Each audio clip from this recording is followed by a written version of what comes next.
Welcome to Darth Vader Unlimited. This is our third live stream, and we're still working out the kinks. You know what I mean? So I would appreciate it if you would bear with us.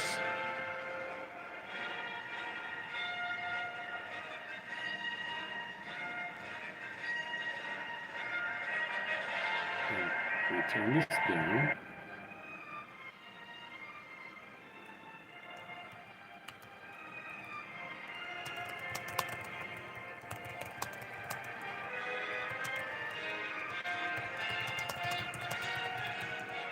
And I hope the music isn't too loud because I do want to be heard. Just in case, let me turn it down even more. So come one, come all, and we're going to do what we normally do and talk Star Wars. And I want to give a brief update on the channel. There's been a new series that I've enjoyed doing. It's called We the Prequels. And obviously it's sort of a, I don't want to say a gag or a roast, but it's obviously a parody of We the People, which is part of the Constitution of the United States, which is our, for us here in the U.S., it's our law, basically, is our law document, is what our laws are supposed to focus on, is what our laws are supposed to be based on. So I sort of worked the title around to We the Prequels, obviously, which is a gag on We the People, because the prequels have taken preeminence over the original trilogy. And as you can guess, I'm not really thrilled about that at all. Because I'm one of the original trilogy, original generation fans. Now, I was a kid when the original trilogy hit. So for an entire generation, I knew Star Wars as one way. And then in 1999, when The Phantom Menace dropped, I was supposed to automatically just go with alterations to an already established canon. And for someone like me, it's not anything that goes unnoticed, okay? I'm not saying I hate it. Some of the stuff I absolutely hate.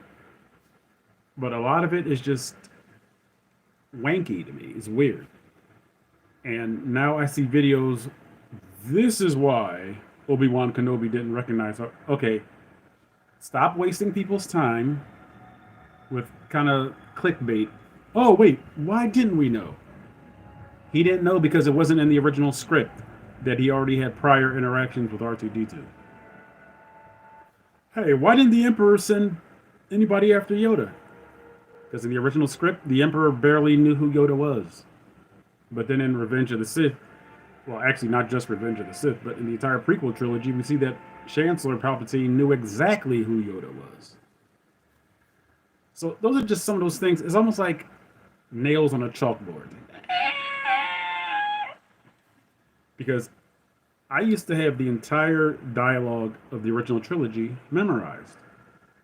So now when I'm sort of watching the original trilogy, I'm like, man, that sure was good for 20 odd years until George Lucas decided to divert away from his original story. Okay? Now, people always say, well, George Lucas had the story in his head the whole time. Okay, but that's not how it was presented in the movies. He gave us movies instead of his story. You understand what I'm saying? So now there is a deleted scene where in the Death Star conference room, in the first Death Star in Star Wars, 1977, where General Tagg, the guy that kind of sounds like Colm Meaney from Star Trek The Next Generation, Chief O'Brien, he always reminded me of him.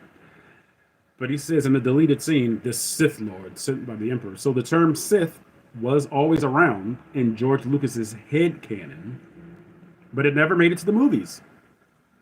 In the original trilogy, the term Sith is never used, but it was widely known on merchandise. Now, I was a part of either the Lucasfilm fan club or the Star Wars fan club. And I remember I got like a memorabilia, like a coin of Darth Vader on one side. And then on the other side, it said Darth Vader, Lord of the Sith. I remember as a kid, I was like, what is the Sith? I had no clue what the Sith was because the term Sith was never used in the original trilogy. So for all these years, I'm like, what the heck is the Sith? And then over time, it's like, oh, Sith are the enemy of the Jedi. They're like the Yellow Lanterns to the Green Lanterns in DC. So I'm like, Oh, okay. So these are the Sith. Okay. And the term Moff and Grand Moff is not in the original trilogy either. It's never used, even though in popular merchandise pertaining to the original trilogy, we know that Peter Cushing's character is called Grand Moff Tarkin. We know that in Return of the Jedi, the commander of the Death Star is Moff Jerjerrod, but the term Moff is never used in the original trilogy.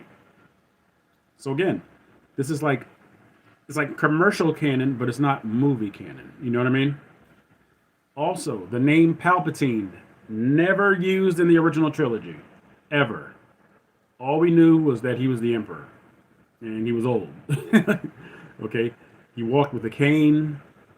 He had Force lightning. He was somebody that seduced Anakin Skywalker to the dark side, and he became Darth Vader. All right. So now, and I said all that to say this. Now, when I do We the Prequels, it's sort of me just poking a little bit of fun. It's like, yeah, for 22 years, this was canon, but now we have to go back and redo it. And it's enjoyment. It's for entertainment. It's not for me to go to the prequels or give them a thumbs down. I mean, I don't give the prequels thumbs down. All right. But they do not live up to the original trilogy. And I'm not just saying that because I grew up with the original trilogy. I'm saying to be a prequel and to lay the groundwork for why the original trilogy is the way it is, it does not do a good job to me. I'm sorry, it doesn't. It doesn't do a good job to me. Now, the most famous prequel in cinema history, which is The Godfather 2, it lets you know exactly why Vito Corleone is the way he is in The Godfather, which is the first movie. Okay? Godfather 2, and I know you didn't come on here to hear about The Godfather, but The Godfather 2, which was the sequel to The Godfather, tells two stories: the present timeline of the Corleone family and how Vito Corleone rose to power and became the Don of the Corleone family. That sets it up beautifully as to why Marlon Brando is the way he is in The Godfather. To me, I don't think they give you a good groundwork on why Darth Vader is the way he is. I mean, think about it.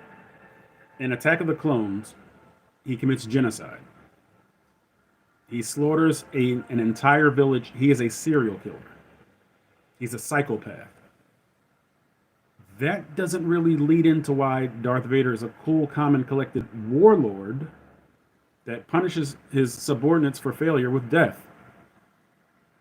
I mean, because if you think about it, Darth Vader would obviously kill Anakin Skywalker for being a mass murderer, because that's just senseless murder. And the fact that Padme Amidala fell in love with a serial killer makes you wonder about her too. And then in Revenge of the Sith, when Obi-Wan Kenobi comes to her apartment and says, "I saw a video surveillance footage of him killing younglings," he goes, "Not Anakin." "Yeah, Anakin." And you know this firsthand, Padme. So again, the writing elements, the story elements just are just wanky to me in certain parts. Now, Revenge of the Sith is my favorite prequel movie. Okay? But the concepts are just the worst to me. So it's the best movie, but the concepts, the cohesion, it's the worst. But it's the best. All right. So that's just a little preamble. I said all that just to say, hey, whoever's on the line, we are live. Darth Vader Unlimited. Leave a chat, leave a request, and I'll see if I can accommodate you. I'm not sure how my voice is going. Maybe I'll do a pretty good live Darth Vader impersonation. I'm not sure how the sound quality is because I do have the fan on, even though I have this Sith hoodie on. Okay, it's not Sith, but it's just a regular hoodie, just to give it a little Star Wars feel to it. So feel free to chat. Feel free to chime in on whatever I'm talking about. Thank you for coming. I'm honored that you would join me. So as I was saying, to me, as an original trilogy fan, there's a little bit of a disconnect between the prequels. And again, as I've stated, because of the lack of continuity from the original movies to the prequels. All right, so let's get off of that. And the primary focus of this live stream is we're going to do a dive into Attack of the Clones, which is the second movie of the prequel trilogy. We talked about the Phantom Menace, I believe, in my first live stream. This is my third live stream. So we're going to do a little deep dive into Attack of the Clones. But first, we're going to do some housekeeping. We're going to talk about some recent Star Wars information. Now, August 23rd on Disney Plus, we will be treated or tricked, I don't know, but I'm going to go in optimistically, okay, to the Ahsoka series. All right. And I think Rosario Dawson did a tremendous job portraying a live action Ahsoka Tano in The Mandalorian Season 2, Episode 5, The Jedi, which is directed by Dave Filoni. I thought she did a great credit to the character, and I can't wait to see more of Rosario Dawson as Ahsoka Tano. And she reprised the live action role of Ahsoka Tano in the Book of Boba Fett. And there's only been one season so far of the Book of Boba Fett. But the episode 6, which was From the Desert Comes a Stranger, we see Ahsoka Tano on the same planet as Luke Skywalker and Grogu, while Grogu was in the custody of Luke Skywalker, being trained as a Jedi. So as soon as I saw her, I said, we got to see her talk to Luke about his father. Now, we didn't see it, but Luke did say ominously, will I see you again? And she said, perhaps. And basically, she walked off and said, she didn't really say this, but she had a series to film. Okay. And Rosario looks great in the two teasers. I think it's two teasers. One might have been an official trailer, but I'm not sure. But the visual effects look great. The characters, we have Lars Mikkelsen will be playing for the first time ever a live-action Grand Admiral Thrawn. So I want to take some time here to talk about the Grand Admiral Thrawn character. Grand Admiral Thrawn is one of my favorite Star Wars characters. Before the Rebels series, when we saw him in a digital animation, we had the books. I had them right over there on my shelf. All right. The Heir to the Empire trilogy, which consisted of Heir to the Empire, Dark Force Rising, and The Last Command. There's also the Thrawn duology, which is Spectre of the Past and Vision of the Future. We also have the prequel novel, Outbound Flight. And we have Survivor's Quest. Okay. And this is where Luke Skywalker and Mara Jade Skywalker, they did get married, Luke and Mara Jade, and they're investigating the crash of the Outbound Flight, which was basically an expedition from the Republic, which was to journey into the unknown regions and sort of to map out the unknown regions. I mean, they had enough supplies on there for like I think a lifetime journey, so to speak. We had Jedi Master Joruus C'baoth. We had his apprentice. I can't remember her name. Was it Krensler? Kaesler? I don't remember. But they venture into Chiss territory in Outbound Flight, the book, and that's where Grand Admiral Thrawn becomes aware of the Republic because of Outbound Flight. Okay? So Grand Admiral Thrawn is a character that I love immensely. I love the way he's written by Timothy Zahn. I also have the new Thrawn books. There was Thrawn, the self-titled book. There was Thrawn Alliances, where Grand Admiral Thrawn and Darth Vader go on a mission because there's a disturbance in the Force way out in like I think wild space around the unknown regions. And there's Thrawn Treason, which is Grand Admiral Thrawn trying to safeguard the sovereignty of the Chiss Ascendancy, which is his people. His people are the Chiss, as well as remain loyal to the Empire. And so this is a great series of books. And there's also a new series, and I don't remember the name of them because I haven't finished the books yet. But the way Grand Admiral Thrawn is written by Timothy Zahn, that's some of my favorite Star Wars material, period. The books in that period between Return of the Jedi and The Phantom Menace are probably some of my favorite Star Wars stuff, period. I'm talking about probably more than some movies, some digital animation series, some Disney Plus series. Those books, including the New Jedi Order with the Yuuzhan Vong, as I said, the Heir to the Empire, is some of the best Star Wars material ever written. Okay? Now, we do know that George Lucas gave Timothy Zahn permission, and the other authors permission, to take certain liberties. Okay?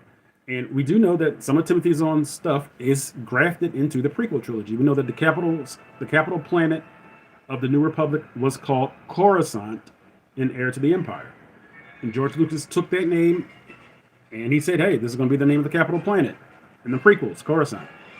There was never previously a name for the Wookiee home planet until Heir to the Empire. Timothy Zahn named the Wookiee home planet Kashyyyk.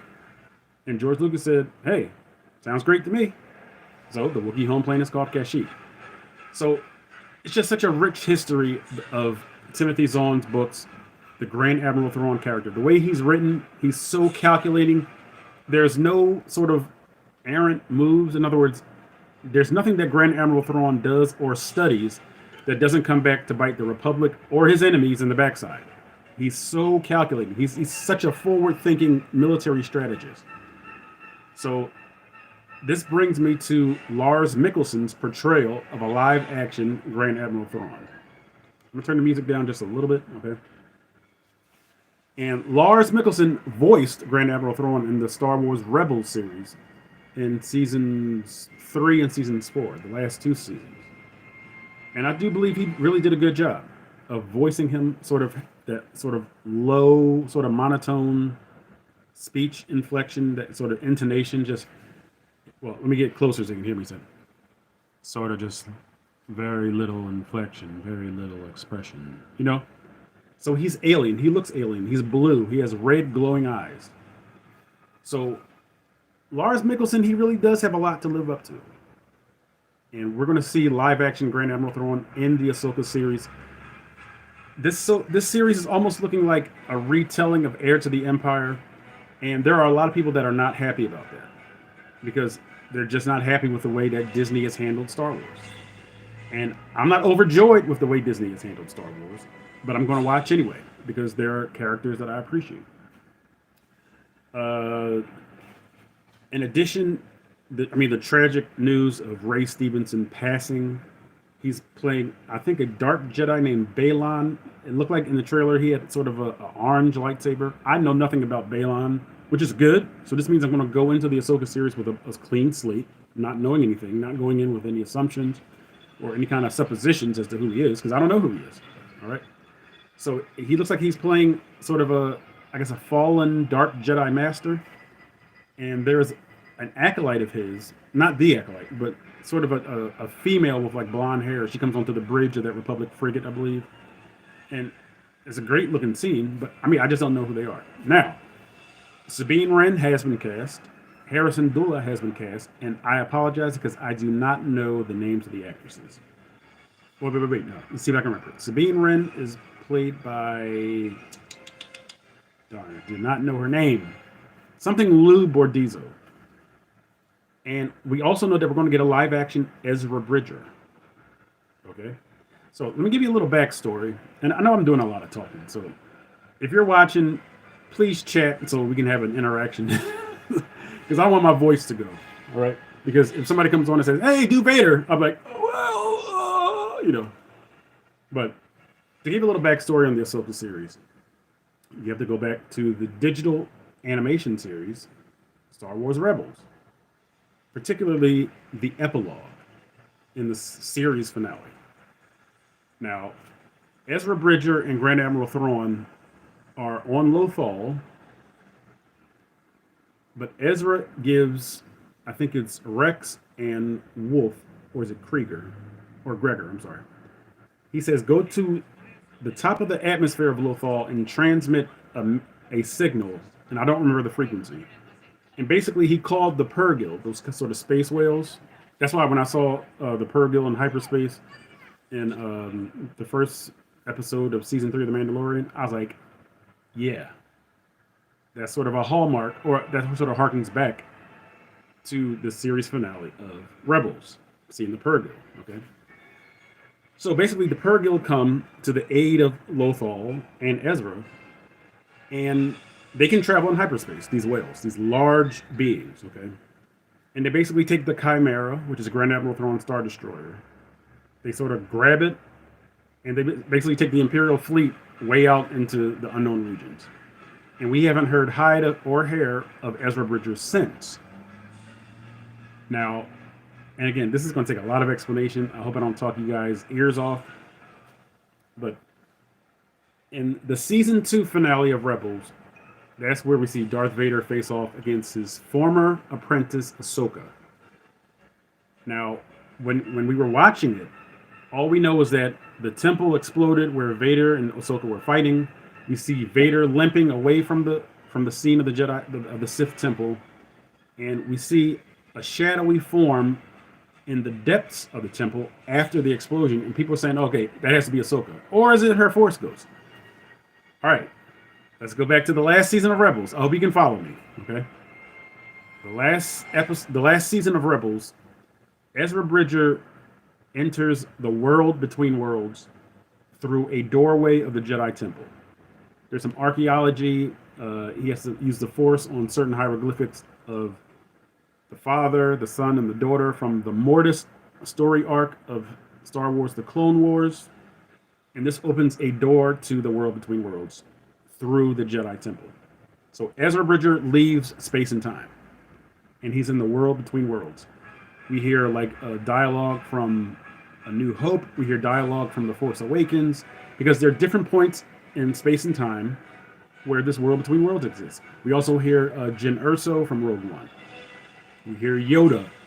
We hear Kanan. We hear Obi-Wan Kenobi. We hear Leia saying, "Help me, Obi-Wan Kenobi, you're my home." So all over the Star Wars mythology, we hear voices in this world between worlds.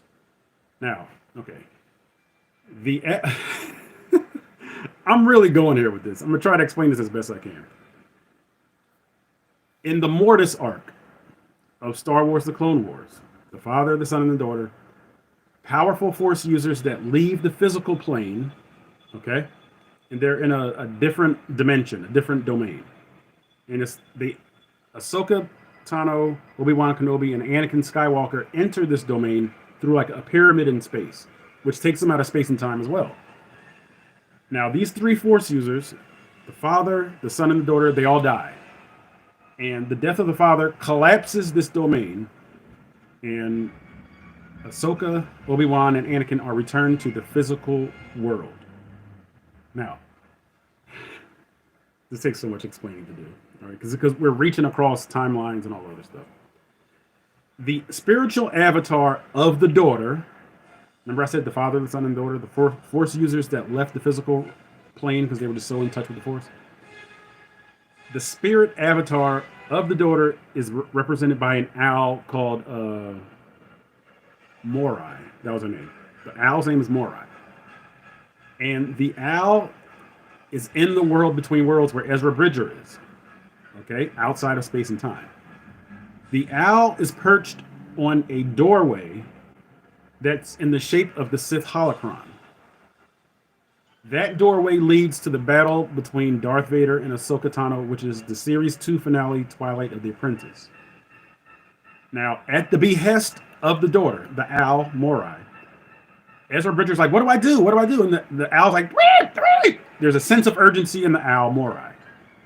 So Ahsoka Tano stabs her lightsabers into the floor, and Vader seizes the opportunity. He's coming to slice her head off. Ezra Bridger grabs Ahsoka out of space and time and pulls her into the world between worlds. So that's how. Okay, so she survives the explosion because she's not there, as I just said. She was pulled out of space and time. Oh, God, there's so much talking. Again, if you have a chat, please write it down there so I can respond to you directly. Okay, give my voice a break. Next time I'm gonna have to come with some water. All right, to coax my throat. All right. Where was I? Okay, so Ezra Bridger pulls Ahsoka out of space and time, and she is brought into the world between worlds. Okay. Now, Ahsoka has to return to the physical world through the doorway that she was pulled out of. Does that make sense? She was pulled out of Malachor. That was the name of the planet where the Sith Temple was in the Series 2 finale of Star Wars Rebels, Twilight of the Apprentice. That was the name of the planet, Malachor. So in order to get back in touch with the real world, she has to go through that doorway again because that's where she came out of. So that's when she returns, and the owl Morai, okay, to the physical realm on the planet Malachor in the ruins of the Sith Temple. All right.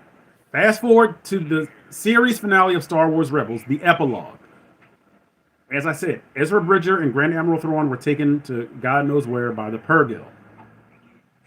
So Sabine Wren stays on Lothal, okay, where Ezra Bridger sort of made his home in that big tower overlooking Capital City. So basically, they juxtapose position. When we first see Ezra, he's leaning over the railing, looking over at Capital City, or what remained of Capital City. So now Sabine Wren is leaning in the same position as Ezra, watching a rebuilt Capital City.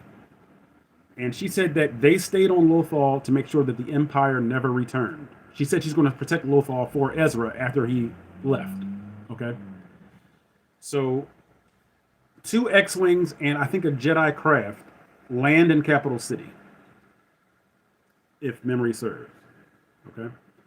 So, I guess Sabine recognizes the ships. She takes a speeder over to Capital City, and she's sort of spray painting the mural of the crew of the Ghost.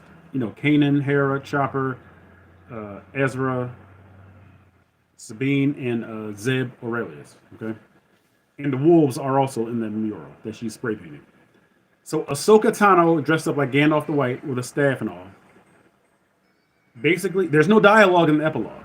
No dialogue in the epilogue. Okay, but all the dialogue is in Sabine's mind. She's thinking this, but it's out loud for you, the audience, to hear.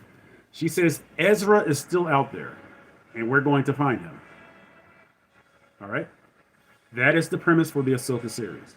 Sabine Wren and Ahsoka Tano have been searching for Ezra Bridger for, I think, about 6 years. From the time... No, that's not 6 years. But the epilogue happens after Return of the Jedi, after the fall of the Empire. So how that fits into the timeline, it might be about 3 or 4 years. That's why at the end of The Jedi, which was The Mandalorian Season 2, Episode 5, The Jedi, she says to Morgan Elsbeth, "Where is your master?" Okay?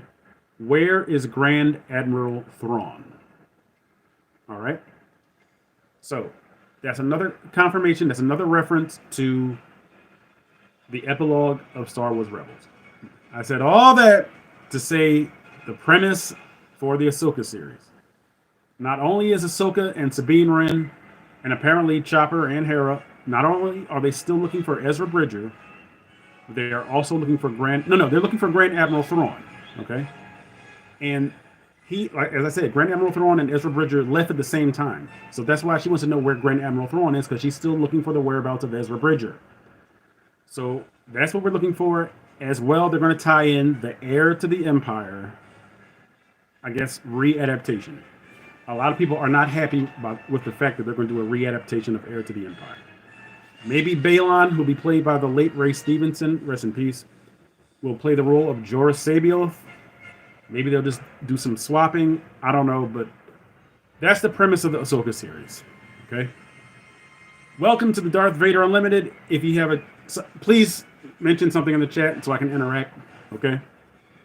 Because that just took a lot out of me talking about the Ahsoka series and the lead up from Star Wars Rebels, and we had to go into the Mortis arc of Star Wars: The Clone Wars. So next time I'll be better prepared and have some water. Okay. So Ahsoka is coming to Disney Plus August 23rd of this year, this summer. As well, another series will be making its way to Disney Plus, surrounded in controversy, called The Acolyte. And I don't know much about The Acolyte. I've heard a lot of telltale about what it's supposed to be about. Allegedly, a Sith apprentice infiltrates the Jedi Temple, which does not make any sense to me. Why doesn't it make sense to me? I'm so glad you asked. It doesn't make sense to me because I think it was Ki-Adi-Mundi in The Phantom Menace that said the Sith have been extinct for a millennium. And Mace Windu says, I do not believe the Sith could have returned without us knowing. But Yoda says, hard to see the dark side is. So if they're going to really stick this entire series in between the back and forth of Ki-Adi-Mundi, Mace Windu, and Yoda, that sounds like crap to me. Well, Yoda said they could come back, so hey, we'll just say they came back. If it's based on that, that's crap. Okay? But, as I said, there's been a lot of controversy around this series. I don't know the name of the woman, but allegedly she made some comments years ago that George Lucas didn't hold all the keys to Star Wars storytelling, which I do agree with. But the way she said it was, it sounded so entitled. It sounded so arrogant. Like, we don't have to just wait for George Lucas to walk into the room. Lady, you're talking about a legend. You're talking about a man that changed movie making forever. What have you done? Who are you, first of all? What are your credentials for running this show, The Acolyte? So even though I agree with that premise, the fact that it's coming from you, I don't agree with it. Because you're no one. And no, I'm not shaming you because you're a woman or whatever. But you're nobody. You can't just talk about George Lucas like that. Come on, lady. Have some humility. Have some modesty, for the love of Pete. Okay? And no, Pete is not a Star Wars character. But this is talking about the other side of things. This is talking about the dark side. All right? And one thing that I've always felt that Star Wars has failed to do, whether it's George Lucas or J.J. Abrams or Rian Johnson, is how do you train somebody in the dark side? We've seen from Star Wars in 1977, we've seen more from Empire Strikes Back, how you train a young Force user to become a Jedi. With Yoda and Luke, I mean, we got some extensive footage of how you train a Jedi. Anger, fear, aggression, the dark side of it. Well, tell me why I can't. No. There is no why. You know? Yoda's like, these are the teachings of the Jedi. Don't come in and question it. He's like, adventure, heh, excitement, heh. A Jedi craves not these things. You are reckless, he says to Luke. And the Force Ghost of Obi-Wan says, so was I, if you remember. I might do a read the prequels on that line, too. Because obviously Yoda wouldn't remember because he didn't train Obi-Wan. But I digress. But we see what it takes to train a Jedi. We don't see what it takes to train a Sith. And I'm thinking maybe I could do a fan fiction, voiceover only, with probably authentic, movie or series footage, okay? Just to give it an authentic feel, Maybe I'll do a fan fiction of the Emperor training a newly integrated Darth Vader how to use the dark side.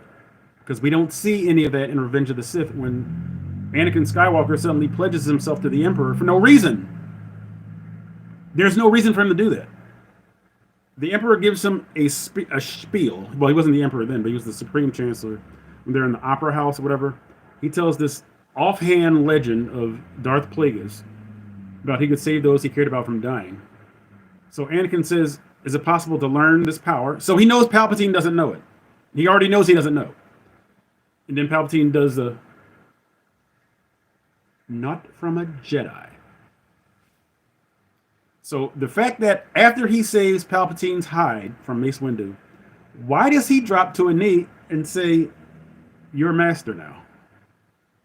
Why? What did Palpatine do? Like, what did he show him? Like, he didn't show Anakin anything to convince me that he should be calling this man master. And even afterwards, he's like, to cheat death is a power only one has achieved, but if we work together, I'm sure we can discover the secret. So he says, I pledge myself to your teachings. He doesn't know it. He doesn't know the power. Another bad, inconsistent story element. There's nothing that could... I have not seen anything to convince me that Jedi Force users, as powerful as Anakin Skywalker and Count Dooku, would suddenly call this man master. Like, show me something. Show me why these powerful men would turn from the Jedi to follow Darth Sidious, who doesn't do anything. Now, does he have power? Of course he does.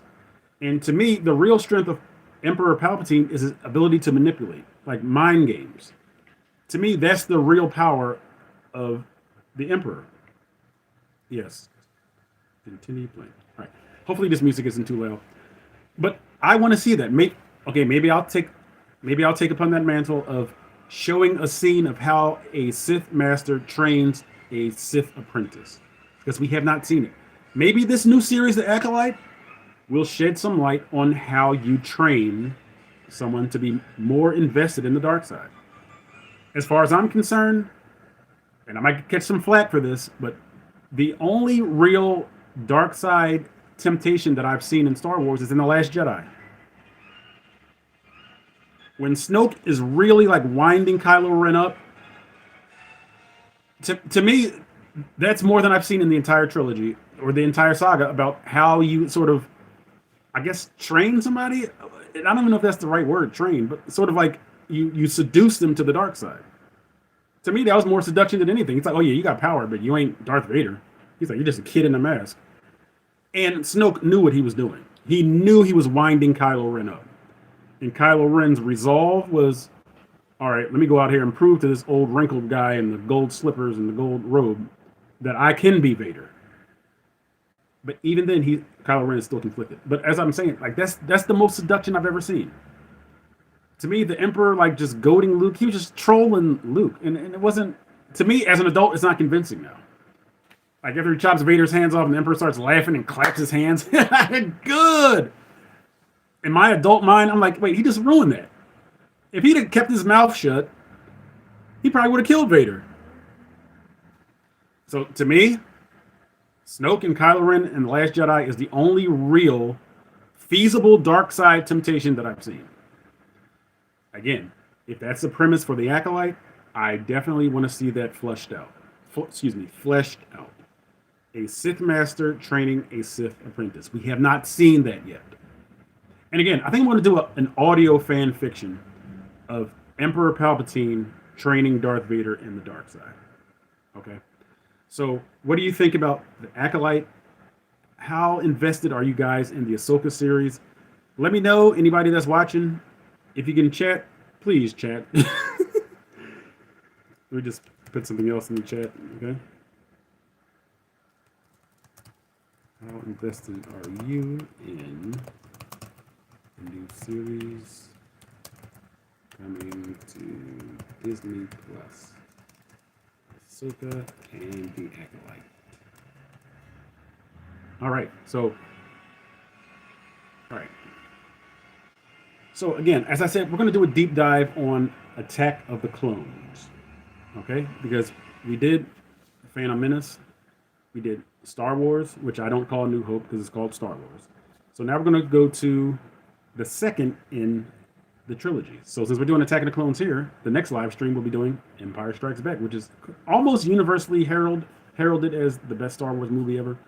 A lot of people say that Revenge of the Sith is. I don't agree, but I do think it has the best action in it, Revenge of the Sith. But Attack of the Clones was released on May 16th, 2002. It starred Ewan McGregor reprising his role as Obi-Wan Kenobi, Natalie Portman reprising her role as Padme Amidala. It introduced newcomer Hayden Christensen as an older Anakin Skywalker, because the last time we saw Anakin, he was 10. Now he's a 20-year-old apprentice, pupil of Obi-Wan Kenobi. Frank Oz reprising the voice of Yoda, Samuel L. Jackson reprising the voice of Mace Windu. And of course, probably the greatest Star Wars actor, Ian McDiarmid, reprising his role as Chancellor Palpatine now. And the movie starts with politics in the opening crawl. It talks about Count Dooku seceding from the Republic, leaving the Jedi Order, basically, and thousands of star systems leaving the Republic. I think they talked about 10. I think when Count Dooku was talking to the Separatist Council, he said something about 10,000 more star systems. So we're talking about a huge galaxy, 10,000 star systems. He said, we'll join the Confederacy against the Republic. We're talking a lot of people, a lot of aliens, a lot of species. Okay? So it arrives with, now we didn't know this, but Zam Wessel planted a bomb on the Nubian cruiser. It blew up. It killed Padme Amidala's double, Dorme, I think was her name. And they immediately go to Supreme Chancellor Palpatine's office. Yoda is there talking with Chancellor Palpatine, as well as Mace Windu, Plo Koon, Ki-Adi-Mundi, the bigwigs of the Jedi. And this is my problem. Okay? They are face to face with Palpatine. He's already Darth Sidious. He was Darth Sidious in the Phantom Menace. Okay? He's already this wicked person that's put all these things into action. He's face to face with the Jedi Council, the bigwigs of the Jedi Council, the Jedi Masters, and they can't sense the evil in this man, despite the power grip he has on the Confederacy and the Republic. Boo. Boo, boo, boo. B-O-O, boo. There's no way he can have this much power in the Confederacy, because he's behind the Confederacy, and the Republic. He's the leader of the Republic. He's basically controlling the entire galaxy, and the Jedi don't realize that. I'm sorry, I'm not buying that. I don't care what you say about Sith powers. Oh, he has the ability to make himself dark. Yoda said the dark side is hard to see. Baloney! Baloney. Bad story.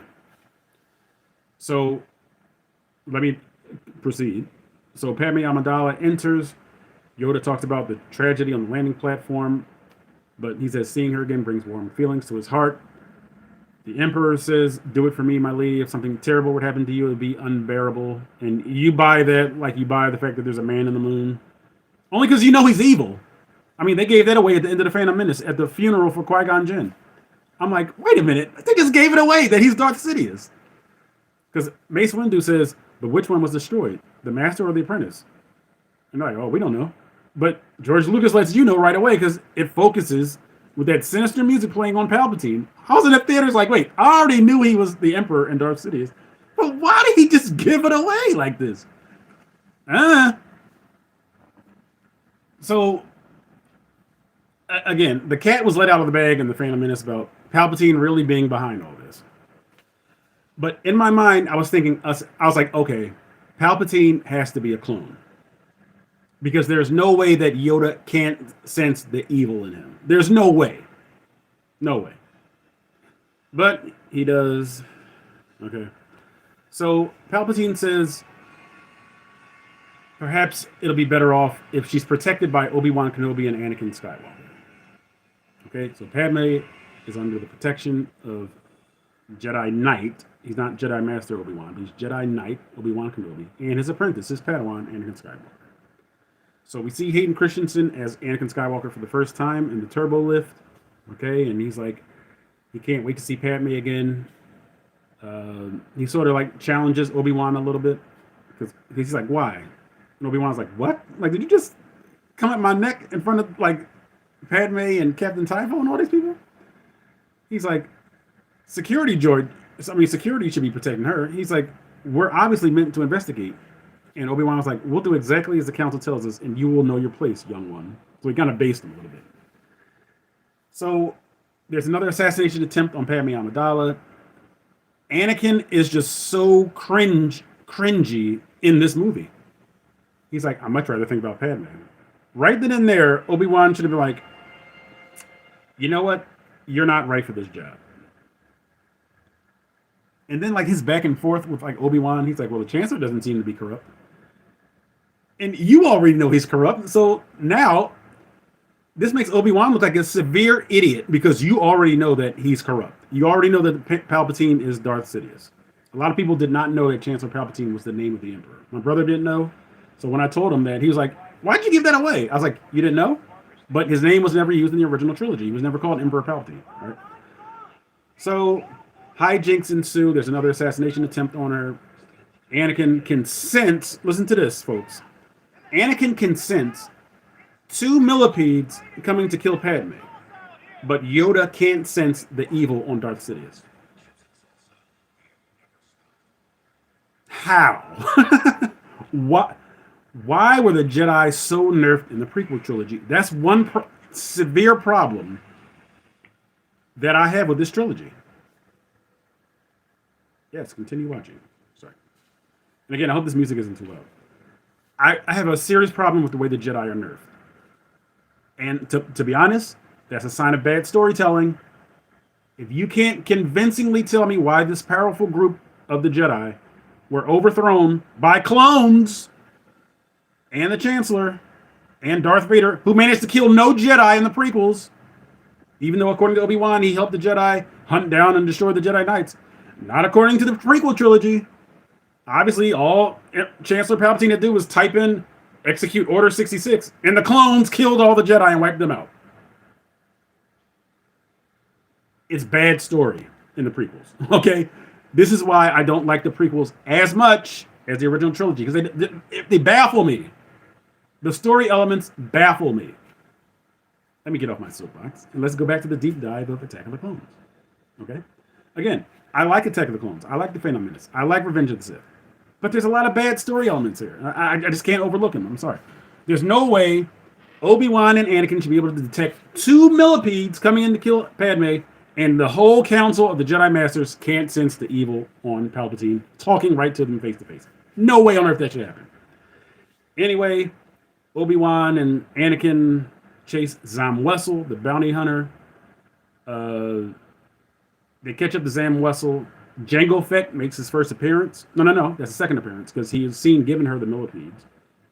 Then he executes her because she fails for the last time. Okay. He executes her from long range, flies off so they can see him. He's like, oh, it's a Mandalorian. Some stealth. Anyway, again, let me get off the prequels as far as my condescension goes. Okay, just so much bad story to them. I'm sorry. He flies off for everyone to see. Okay, and he looks at the dart. He takes it to Dexter Jetster. He says this is a Camino and Saber dart by the Rishi Maze, which is something that was just made up for the movies. I don't know what the Rishi Maze is. There's been nothing in the movies about it or any series about what the Rishi Maze is. I'm not mad about that. I'm just saying we don't know anything about it. So we go to the Jedi archives. Once again, the Jedi are idiots. What's her name? Jocasta Nu, the librarian, says, well, obviously there's no such planet there if it's not in the archives. So, stupidity. So one of the little kids says, Master, because someone erased it from the archives. Duh. Like that. This is not some profound Sherlock Holmes-esque revelation. Duh. Why would Obi-Wan just make this up? And why would she just like not believe Obi-Wan? If it's not in our records, it doesn't exist. George. Bye, George. Bye, George. Anyway, so Obi-Wan goes to investigate. He finds Camino. I love the design of the Kaminoans.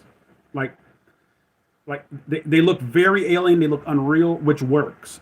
Because they don't look like, regular carbon-based beings. They have really long necks, like really like round heads. It really works for me, okay? It lets you know these guys are really aliens. It's a storm and windswept world that we get more of in the Clone Wars, the computer animated series. So there Obi-Wan Kenobi goes to find out about this dart. Okay. Oh, pardon me. But Dexter Jetster says that they're cloners. So Obi-Wan doesn't know what they're cloning. He doesn't know if they've cloned anybody. He just says, hey, I'm trying to find this guy that killed this bounty hunter. Because he's part of the conspiracy to kill Padme Amidala. Okay? So he meets Lama Su, who was the prime minister of Camino, thanks to Taun We. That's the other Kaminoan that brought Obi-Wan to Lama Su. He says, I want you to know that your army is on schedule. And Obi-Wan's like, the army? He's like, yes. And he gives numbers that I don't remember. He says, Jedi Master Cypher Diaz, another person that just brought up into this movie. Just a name that sounded cool. I forgot what the history of the name was.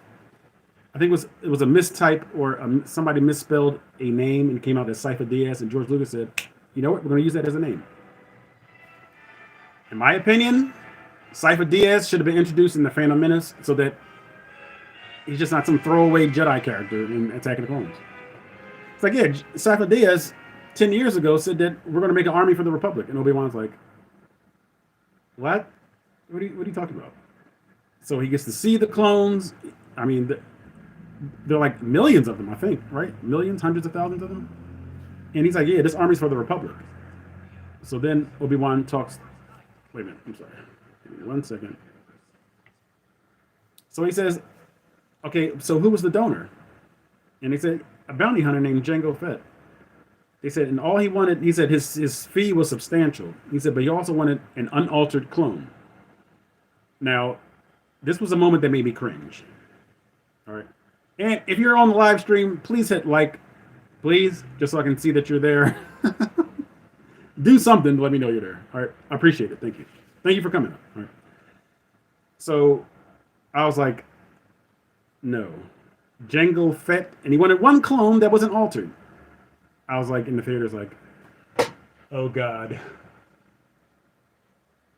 They're making Boba Fett a clone. And that's where the Sith series comes in. Something that I hated about Star Wars immediately. The test tube babying of Boba Fett. Now, Daniel Logan did play a pretty convincing, like, rotten kid. And so, once again, you're the audience. You're the cat's out of the bag immediately for you because you see his Mandalorian armor sitting right there for you, the audience, to see. You're like, oh, that's the guy that killed the bounty hunter. Obi-Wan don't know that because he walked past the room. And then he says, hey, Boba, or something. So Boba Fett goes, the kid closes the door. So you, the audience, once again, know who the mystery person is. Just like you knew who the mystery Sith Lord is from the end of Phantom Menace. It makes no sense. Obi-Wan talks to Yoda. No. Obi-Wan says, well, have you been in Coruscant lately? And Jango Fett says, possibly. So he might as well just said, yeah. Because they saw him fly away. He's a Mandalorian. Anyway. So from there, Obi-Wan is instructed to bring Jango Fett to the Jedi Council so they can question him. It's like, why question him? Why not just send more Jedi to Kamino? Just send more Jedi. Like, what is this? 1 and 2 Jedi on these important assignments. Let me calm down. Okay? So Obi-Wan has a great fight. And I did love the investigation of Obi-Wan into the clones and the Kaminoans and Jango Fett. So they have a nice little fight. You get to see a Jedi work without a lightsaber, and it's very impressive. So he's chasing Jango Fett. They wind up on Geonosis. Obi-Wan is like beaten by a bunch of droids, and then he's arrested. Obi-Wan loses to a bunch of battle droids. Okay. Loses to a bunch of battle droids. He's tied up with, I think, ray shields. That's when we're introduced to Count Dooku. Count Dooku was the master of Qui-Gon Jinn. Qui-Gon Jinn was the master of Obi-Wan Kenobi. That's where we the prequels. Yoda trained Dooku. Dooku trained Qui-Gon Jinn. Qui-Gon Jinn trained Obi-Wan Kenobi. Yoda did not train Obi-Wan Kenobi. The lack of continuity is just so frustrating at times. But anyway, let me kind of skip ahead. We understand that through blatant manipulation of Jar Jar Binks, right in front of the Jedi Masters again, they go, Mas Amedda, I think he's like the adjutant to Supreme Chancellor Palpatine. He goes, if only Senator Amidala was here. So obvious. But first, we can't forget that hammy line delivered by Ian McDermott. But what senator would have the courage to propose such a radical amendment? Right in front of Yoda! Right in front of Mace Windu, Plo Koon, Ki-Adi-Mundi. All these great Jedi Masters. Right in front of their face. So Jar Jar is manipulated right in front of the Jedi. Jar Jar goes to the Senate, says, we need to elect emergency powers for the Supreme Chancellor. Yoda and Mace Windu are right there watching all this. So Yoda says, hey, I'm going to go to Kamino, see about this army.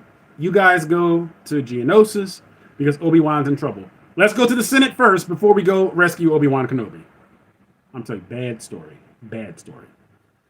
So Anakin has the most cringe-worthy romance with Padme Amidala. I was sitting in the theaters like, oh my God, George, by George, what the hawk are you doing? What are you writing here?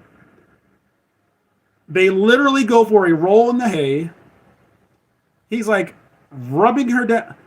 This is the behavior of somebody that is not only unstable, but they're unfit to be a Jedi Padawan.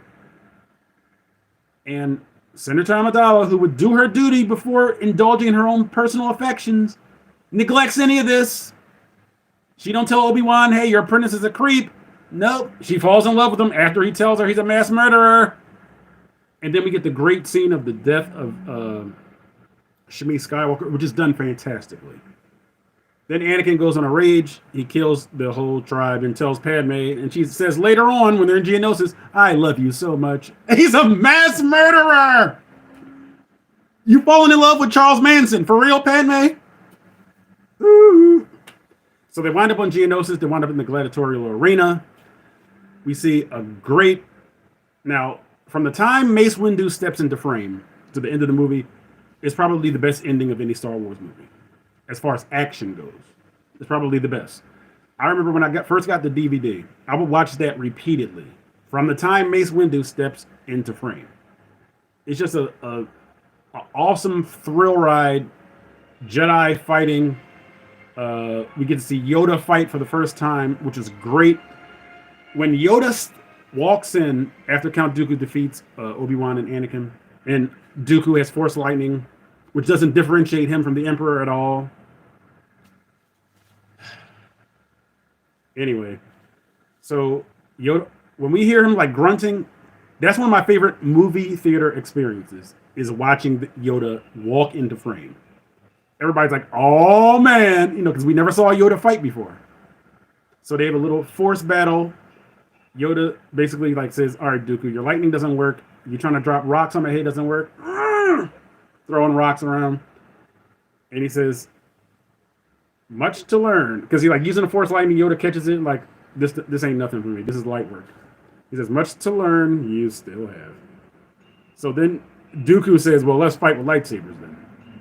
So when Yoda moves his robe across and his lightsaber is imminent, the crowd went nuts. The crowd was like laughing during the romance between Anakin and Padme. But when Yoda opened that the sash of his robe and the lightsaber's there and just like willed it to his hand with the force, the crowd went banana, like Pat Patterson was saying in wrestling. And then he saw him flipping, and it was nice and short, the battle. Because obviously Dooku wouldn't have lasted much longer. But I just remember just being on the edge of my seat. The crowd was going crazy in the theater. And then Count Dooku escapes. Okay? And then Yoda says, begun the Clone Wars has. And when I heard that, I was like, wait a minute. That's the Clone Wars? I was always under the impression that the Jedi fought against the Clone Wars. That's what Obi-Wan Kenobi said. Well, Luke said in Star Wars, you fought in the Clone Wars? And Obi-Wan's like, yes. I was once a Jedi, the same as your father. So from the context of that conversation, it sounds like the Jedi were called upon to fight against the clones. So for the Clone Wars to be called the Clone Wars when they're fighting on the side of the angels doesn't make any sense. That's like saying the United States War. Like, why is it called that? Because they're fighting alongside the United States. That doesn't make any sense. Usually you name a war after the people you're fighting against. The Korean War, the Vietnam War, the Gulf War, the Iraq War, the Afghanistan War. Not the European Union War, because we're fighting alongside the European Union. Let me stop it, okay? But Attack of the Clones, probably the best action sequence of an ending of any Star Wars movie that I've seen. I like Attack of the Clones. I'm not crazy about the test tube babying of Boba Fett. I'm not crazy about Palpatine having face-to-face with the Jedi. Nobody can sense him having all the power of the galaxy in both hands, being behind the enemy, and being the face of the Republic. Like, how do you have this much power and they don't know it? This is dumb to me. But I like the movie still. But Attack of Clones, good film. It's a film that I like very much. And we're going to shut it down here in about probably the next minute. And in the upcoming, I hope you guys check out the new video that I put up, the novelization of Revenge of the Sith, where Darth Vader awakens inside of the Iron Lung. Not to blow my own horn, but I think that's some of my best voiceover work for Vader. Okay, so I would strongly suggest you guys check it out. Please share Darth Vader Unlimited with other people that you know that like Star Wars stuff as much as you do. Okay, and let's not say Star Wars is dead just yet, just because it's going in a direction we don't really like. And again, I hate the fact that they're ruining something as easy to do as Star Wars. It's easy. You really have to go out of your way to make Star Wars suck. And the fact that the sequel trilogy is bad shows that people went out of their way to make it bad. And that's a shame. That's sad. But please share these videos. If you know people that really like Star Wars, they can be young, they can be old. I mean, a lot of the older Star Wars fan base has been alienated because of the prequels, some of them, and because of the sequels. Let's try to unify Star Wars if we can. Older generations, prequel generations, and sequel generations, the now. Let's give Ahsoka series a chance. Let's give The Acolyte a chance. And if they're bad, just come back to Darth Vader Unlimited. I'll tell you how horrible they are. But I'm so glad to have been able to come before you guys this evening. I hope you guys have a great rest of your Sunday and a great rest of your week. May the force be with you all.